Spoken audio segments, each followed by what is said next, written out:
안녕하세요. 전대익 세무사입니다. 저번 시간에 우리가 인적공제 개념에 대해서 좀 살펴봤는데요. 이번 시간에는 좀 더 나아가서 우리가 사례별로 정말 인적공제를 받을 수가 있는지 없는지에 대해서 좀 더 살펴봐서 인적공제 개념을 좀 명확히 알 수 있는 시간을 가져보도록 하겠습니다.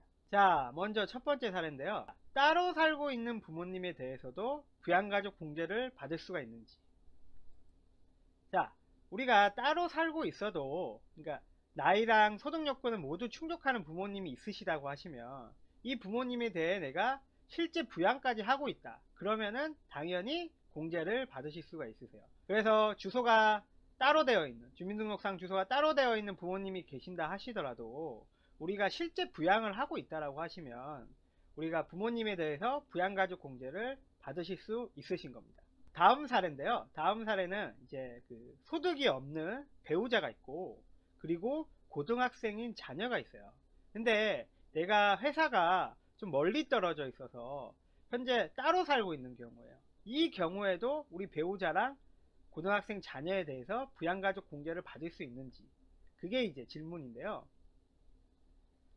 배우자와 자녀의 경우에도 우리가 주소랑 상관없이 같이 살고 있는 걸로 보기 때문에 무조건 공제를 받으실 수가 있으신 거예요. 자, 다음 사례는 아버지를 지난해까지 부양가족 공제를 받아왔는데 갑자기 이제 돌아가시게 되신 거예요. 그러할 경우에도 공제가 가능한지를 이제 물어보셨는데 정답은 뭐냐면 공제가 가능하다는 거예요. 그러니까 우리가 그 기본공제 대상자가 혹시나 이제 그 우리 가세년도에 사망을 하셨다라고 하시면 그걸 어떻게 판단을 하냐면 사망일 전일 기준으로 대상 여부를 판단하거든요. 그러니까 결과적으로 내가 2019년도 연말정산을 하는데 2018년에 아버님이 돌아가셨다라고 하시면 그때는 공제가 가능하다는 얘기가 되겠습니다. 자, 다음 사례는 이제 올해 12월에 제가 결혼을 할 예정이에요. 그럼 이제 배우자가 생기는 거잖아요. 그러할 경우에 배우자 공제가 가능한지를 물어보는 내용입니다. 사실 우리 부양가족 같은 경우는 가세년도 종료일, 그래서 내가 만약에 2019년에 연말정산을 한다, 2018년도에 대해서, 그러니까 2018년 12월 31일 현재 상황으로 우리가 그걸 판단을 하거든요. 부양가족 공제가 되는지 안 되는지를. 그래서 내가 2018년 12월에 혼인신고를 만약에 했다라고 하시면 공제가 가능하신 거예요. 근데 만약에 결혼은 사실 했는데 실제로 같이 살고는 있는데 혼인신고를 안 했다라고 하면 또 공제가 안 되시거든요. 그래서 12월 중에 혼인신고를 한 경우에만 공제가 가능하신 겁니다. 다음 사례는 뭘까요? 부양가족 공제 대상의 구체적인 범위가 궁금하다고 물어봤어요. 이게 뭐냐면 우리가 그 부양가족이라고 하면 정말 다양한 부양가족이 있을 수가 있어요. 근데 그 중에서도 과연 실제로 가능한 그런 사람들이 누가 있는지를 한번 살펴볼 텐데 우선 장인, 장모, 그리고 시부모님은 가능하신 거예요. 네. 그리고 만약에 내가 이혼했다. 이혼을 한 배우자가 있고 또는 결혼을 했는데 내가 혼인신고를 안 했다라고 하면 그 배우자는 공제가 안 되신다라고 보시면 돼요. 그리고 우리가 이제 처남이나 처제, 시동생, 시누이, 즉 배우자의 형제자매는 또 가능해요. 공제가 가능하시다라는 거. 그리고 여기서 더 나아가서 우리 며느리나 사위, 사위는 공제가 안 돼요. 그래서 며느리랑 사위는 법에서도 남으로 보는 것 같아요. 네. 또 그리고 삼촌이나 외삼촌, 고모, 이모, 조카들도 안 된다라고 알아두시면 될 것 같습니다. 또 우리가 형수나 제수, 올케같이 형제 자매의 배우자, 그러니까 위에 배우자의 형제 자매랑은 다른 개념이에요. 그래서 형제 자매의 배우자도 부양가족 공제를 받으실 수가 없으세요. 자, 다음 질문인데요. 만약에 부양가족이 1년 미만인 경우 인적공제를 월화를 계산하는 건지, 그래서 이제 150만 원을 받는데 내가 실제로 부양한 기간이 만약에 6개월이다. 그러면은 150만 원의 반인 75만 원만 받는 건지 그걸 물어보신 거거든요. 정답은 월할 계산이라는 개념이 없다라는 거예요. 이 인적공제는. 그래서 부양기간이 1년 미만이다라고 하더라도 150만원을 다 받으실 수 있다는 거예요. 다음 사례는 배우자에게 일용직 소득이 있어요. 이때 공제를 받을 수 있는지 없는지가 이제 질문의 포인트인데, 사실 일용직 소득 같은 경우는 우리가 종합과세가 되지 않고 분리과세라고 해요. 분리과세. 그래서 우리가 종합소득세 신고할 때 이 일용직 소득은 포함하지 않고 신고를 하거든요. 근데 우리가 앞에서 배운 그 기본공제에서 소득 요건은 이 분리과세 소득은 고려를 하지 않고 있어요. 따라서 일용직 소득은 분리과세가 되므로 우리가 소득금액이 100만원이 넘었다 하더라도 공제가 가능하신 겁니다. 자, 다음 사례는 이번에 배우자에게 다른 소득은 없는데 금융소득이 있어요. 금융소득이. 이 금융소득이 있는 경우엔 어떻게 되는지 한번 살펴볼 텐데, 사실 이자랑 배당소득 같은 이 금융소득은 연간 2천만원이 넘게 되면 종합과세가 되고, 2천만원이 안 된다, 2천만원 이하인 경우에는 분리과세가 돼요.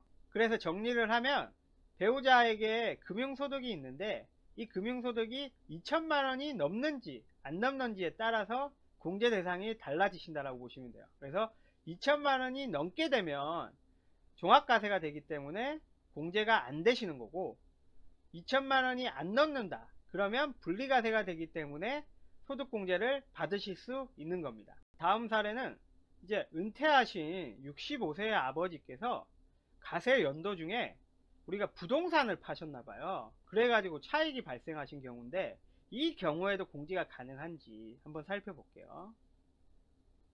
자, 우리가 기본공제 소득요건에는 저번 시간에도 말씀드렸다시피 종합소득이랑 그리고 양도소득, 퇴직소득, 이 세 가지 소득이 100만원이 넘는지 안 넘는지를 판단을 해요.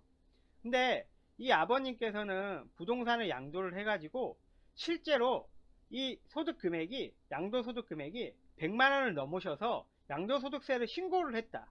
그렇게 되시면 양도소득금액이 100만원이 넘으셨기 때문에 소득공제를 받으실 수가 없으신 거예요.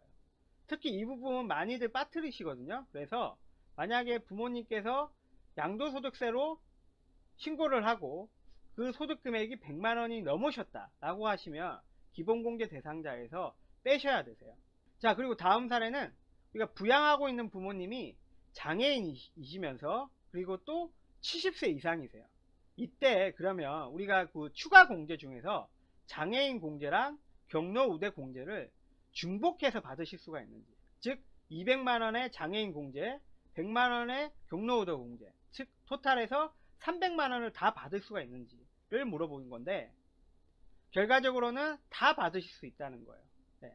추가 공제는 사유별로, 해당 사유별로 공제를 하는 거기 때문에 장애인 공제랑 경로 우대자 공제 동시에 다 받으실 수 있다라고 보시면 될 것 같습니다. 자, 이번 사례는 우리 추가 공제 중에 장애인 공제와 관련된 질문인데, 그러니까 부양가족이 암 환자예요. 암 환자의 경우에도 장애인 공제를 받을 수가 있는지. 사실 암 환자라고 해서 무조건 장애인 공제 대상은 아니고, 그 의료기관에서 보면 항시 치료를 이용하는 중증 환자, 여기에는 암 환자가 들어가실 수도 있거든요. 그래서 그 중증 환자임을 확인할 수 있는 장애인 증명서를 이 의료기관에서 받은 경우, 그때에는 공제가 가능하신 겁니다.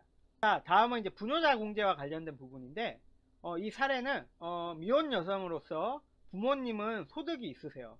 근데 현재 주민등록상 혼자 살고 있는 경우, 이때 부녀자 공제는 어떻게 되는지. 우리가 저번 시간에 부녀자 공제를 배울 때 모든 여성이 다 되는 건 아니라고 배웠었거든요. 그때 제가 사례를 들면서 혼자 사는 여성은 공제가 안 된다라고 했어요. 이 경우가 그 케이스인 거죠. 그래서 근로소득금액 3천만원 이하인데 배우자가 없는 경우에는 반드시 부양가족 공제가 있어야만이 50만원의 부녀자 공제를 받으실 수가 있어요. 그래서 이 사례에서는 공제가 안 된다라는 거죠. 또 부녀자 공제 하나의 예인데, 미혼 여성으로서 소득이 없는 부모님을 부양을 하고 있으나 주민등록상 부모님이 세대주예요. 부모님이 세대주예요. 이 경우에 부녀자 공제가 가능한지.